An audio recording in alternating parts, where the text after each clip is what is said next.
ఫలితాలన్నీ ఇంకా దాదాపుగా కొలిక్కొస్తా ఉన్నట్టున్నాయి.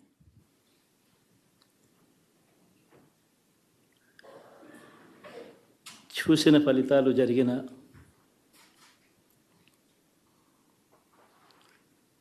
పరిస్థితులు చూస్తే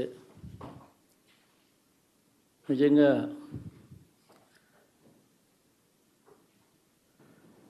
ఆశ్చర్యంగా కూడా ఉన్నాయి.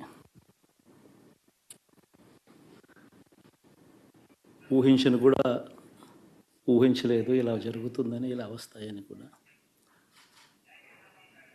బట్ ఎస్,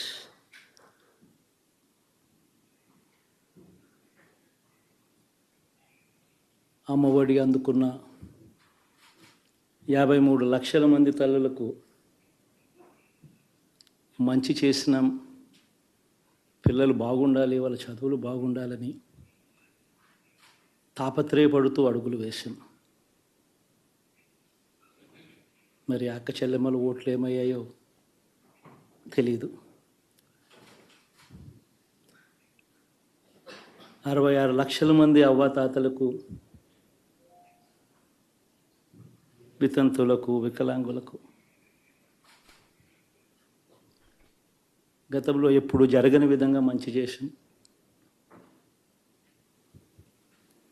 వారి కష్టాల్లో తోడుగా ఉంటూ, వారి కష్టాన్ని అర్థం చేసుకుంటూ, వారి ఇంటికే పంపించే వ్యవస్థను సైతం తీసుకొస్తూ, గతంలో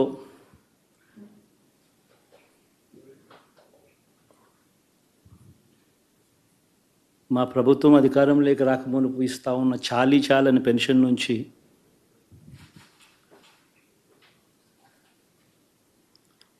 ఎంతో మంచి చేస్తూ అడుగులు వేసినా కూడా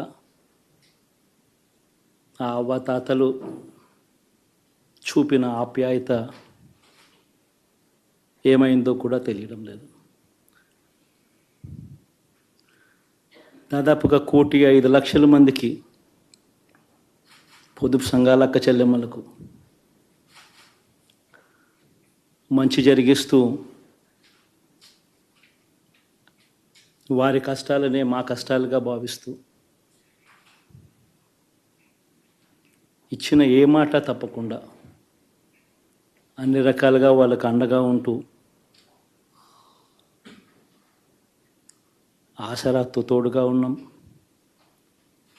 సున్నా వడ్డీతో సైతం అండగా ఉన్నాం, చేయూత సైతం తోడుగా ఉంటూ నిలిచాం. మరి ఆ 1,05,00,000 మంది అక్క చెల్లెమ్మల ప్రేమాభిమానాలు ఏమయ్యాయో తెలియవు. 26 లక్షల మంది చేయూతను అందుకుంటున్న అక్క చెల్లెమ్మలు, వారి ఆప్యాయత ఏమైందో తెలీదు.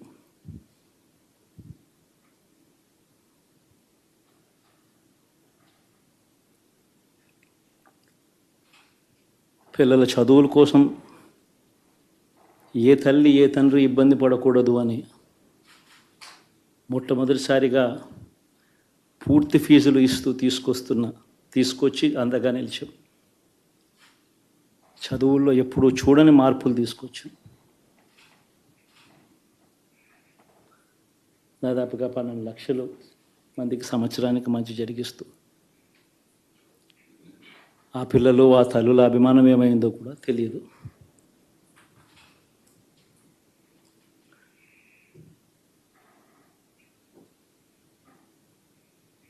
దాదాపుగా 54 లక్షల మంది రైతన్నలకు గతంలో ఎప్పుడూ చూడని విధంగా, జరగని విధంగా పెట్టుబడికి సహాయంగా అందించే కార్యక్రమం మొట్టమొదటిగా జరిగింది మన ప్రభుత్వం వచ్చాకే.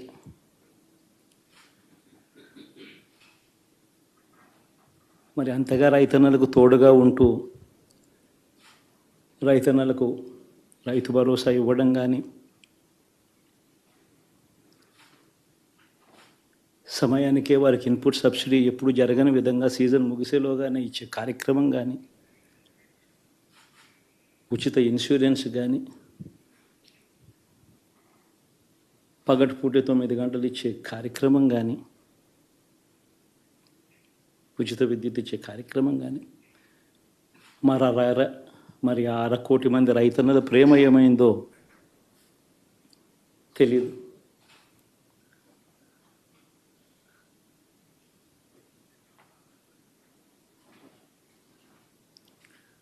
మరి ఇన్ని కోట్ల మందికి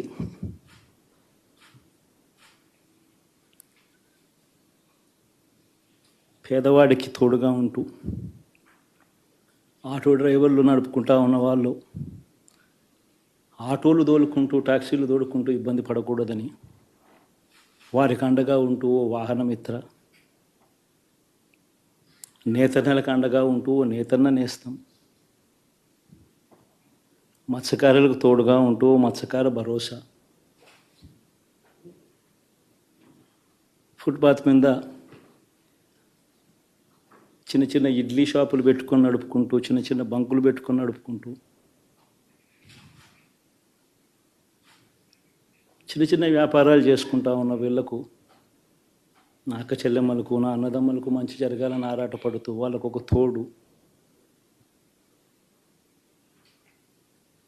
నా రజకులకు, నా నాయి బ్రాహ్మణులకు, నా టైలర్లకు అని అండగా ఉంటూ వారికి ఒక చేదోడు. మరి ఇన్ని లక్షల మందికి ఇంత మంచి చేసి, ఇన్ని కోట్ల మందికి, లక్షలు కూడా కాదు, కోట్ల మందికి మంచి జరిగించి, ఎప్పుడు జరగని విధంగా మేనిఫెస్టో అంటే ఒక చెత్తబుట్టలో పడేసే డాక్యుమెంట్ కాదు. ఒక మేనిఫెస్టో అంటే ఒక బైబిల్ అని, ఒక ఖురాన్ అని, ఒక భగవద్గీత అని మొట్టమొదటి రోజు నుంచి కూడా భావిస్తూ ఏకంగా 99% వాగ్దానాలు అమలు చేసి అంతే చిత్తశుద్ధితో ఆ మేనిఫెస్టోను కూడా అక్క చెల్లెమ్మల ఇంట్లోకి తీసుకొని వెళ్ళి చూపించి మీరే టిక్కు పెట్టండి అనే నిబద్ధత గల ప్రభుత్వంగా పనిచేసాం. ఇప్పుడు జరగని విధంగా పిల్లల చదువులు, పేదరికం పోవాలి అని అంటే పిల్లల చదువులకు క్వాలిటీ ఎడ్యుకేషన్ అవసరం అని మొట్టమొదటిసారిగా ఇంగ్లీష్ మీడియంను వ్యతిరేకిస్తున్న వాళ్ళందరూ పెత్తందారులతో యుద్ధం చేసి సైతం పిల్లలకి ఇంగ్లీష్ మీడియం తీసుకొని రావడమే కాకుండా టోఫుల్, ఐబీ లాంటి కళలు కూడా కలం. ఆ పేద పిల్లలకు అండగా నిలబడాలని, తోడుగా ఉండాలని, వారి చరిత్రలు మార్చాలని, ఎప్పుడు చూడని విధంగా గ్రామ స్థాయిలోనే సచివాలయ వ్యవస్థ, వాలంటీర్ల వ్యవస్థ తీసుకొచ్చి ప్రతి ఇంటికి సేవను అందించే కార్యక్రమం చేశాం. వివక్ష లేకుండా, కరప్షన్ లేకుండా దాదాపుగా 2,70,000 కోట్ల రూపాయల పైచిలకు ఇంటి వద్దకి అందించగలిగాం.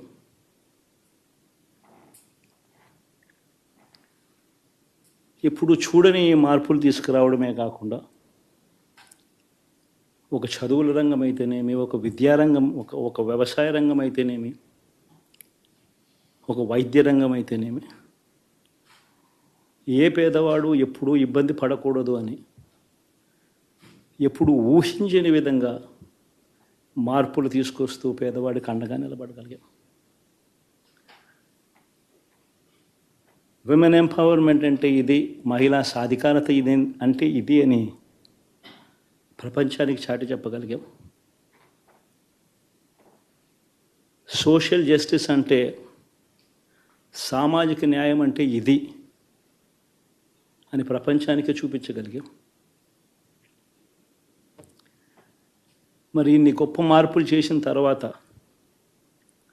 ఇన్ని కోట్ల మందికి మంచి జరిగిన తర్వాత మరి అభిమానం ఏమైందో, ఆ ఆప్యాయత ఏమైందో తెలీదు.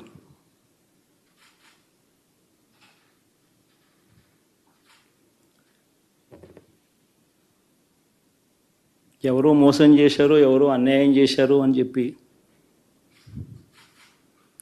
అనొచ్చు, కానీ ఆధారాలు లేవు.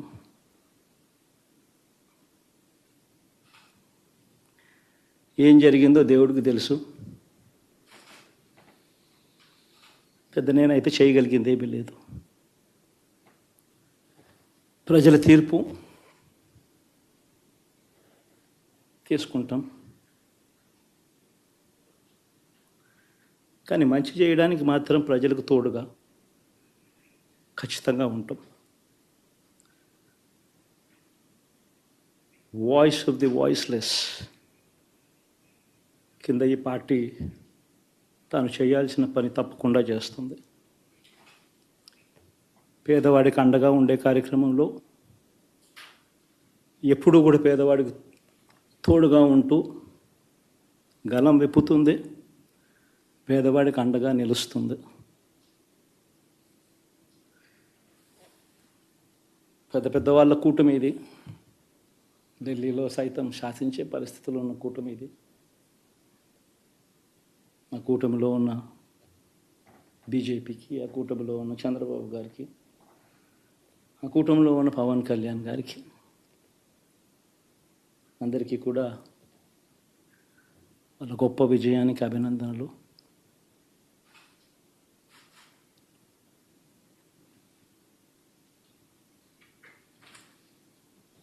ఓడిపోయినా కూడా నా ప్రతి కష్టంలో కూడా తోడుగా అండగా నిలబడిన నా ప్రతి నాయకుడికి, ప్రతి కార్యకర్తకు, ప్రతి వాలంటీర్కు, ప్రతి ఇంట్లో నుంచి వచ్చిన ప్రతి స్టార్ క్యాంపెయినర్గా నాకు తోడుగా నిలబడిన నా అక్క చెల్లెమ్మలకు, అన్నదమ్ములకు, మీ అందరికీ మనస్ఫూర్తిగా మీ అందరికీ కూడా కృతజ్ఞతలు తెలియజేస్తా ఉన్నాను. ఏం జరిగిందో తెలియదు, కానీ ఏమి చేసినా, ఎంత చేసినా ఇంకా 40% ఓటు బ్యాంకు మాత్రం తగ్గించలేకపోయారు. ఖచ్చితంగా మళ్ళీ ఇక్కడి నుంచి లేస్తాం.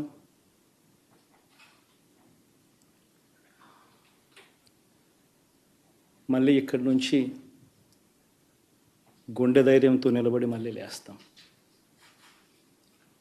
ప్రతిపక్షంలో ఉండడం కొత్త కాదు, పోరాటాలు చేయడం అంతకన్నా కొత్త కాదు. నా రాజకీయ జీవితం అంతా కూడా ప్రతిపక్షంలోనే గడిపా, ఈ 5 సంవత్సరాలు తప్ప. పోరాటాలే చేశా. రాజకీయ జీవితంలో ఎవడు చూడని కష్టాలు కూడా అనుభవించా.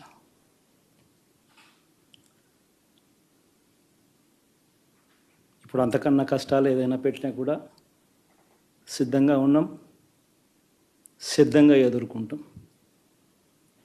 ఆల్ ది వెరీ బెస్ట్ గవర్నమెంట్లోకి వచ్చిన వాళ్ళకు. Thank you.